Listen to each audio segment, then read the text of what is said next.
We have been trying to manage this table, but it looks like some of you guys lack comprehension. So no wala, let's scatter the table. We'll just put fire, burn them once and for all.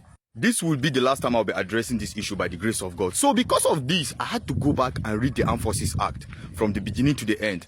And when I'm talking about the Armed Forces Act, I'm talking about the act that binds the Army, the Navy, and the Air Force.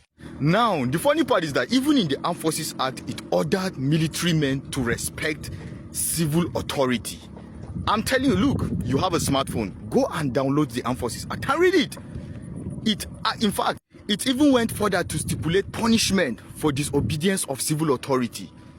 Now, Section 114 of the Armed Forces Act make military personnel criminally liable for civil offenses. Yes! For example, obstructing a police officer while performing his lawful duty is a civil offense, but under the Armed Forces Act, it is punishable. Let me break it down for you so that you can digest it properly. As a military man, when you leave the confines of your barrack, you are under civil authority, which means you are guided by all the laws binding a civilian and all the laws binding you, which is the Armed Forces Act. Like, now your own even was passed because you are chained by different laws.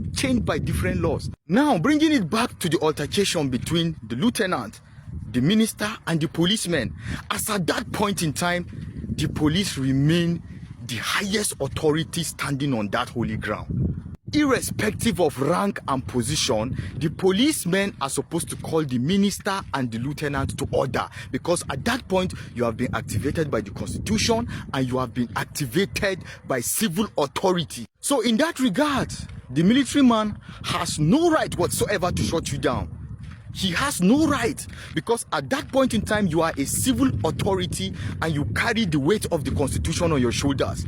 So how can you come to town and you're trying to shut a civil authority up? Come on, it amounts to a mini coup. I'm telling you.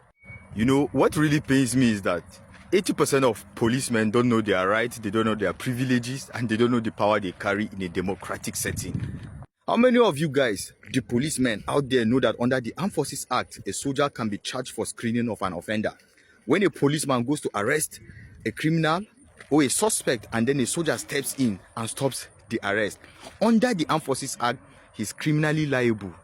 At the end of the day, we are all independent. The police and the military, we exist to serve Nigeria and we exist to serve Nigerians. We don't have to be fighting over superiority. Stay safe out there. I remain dangerous.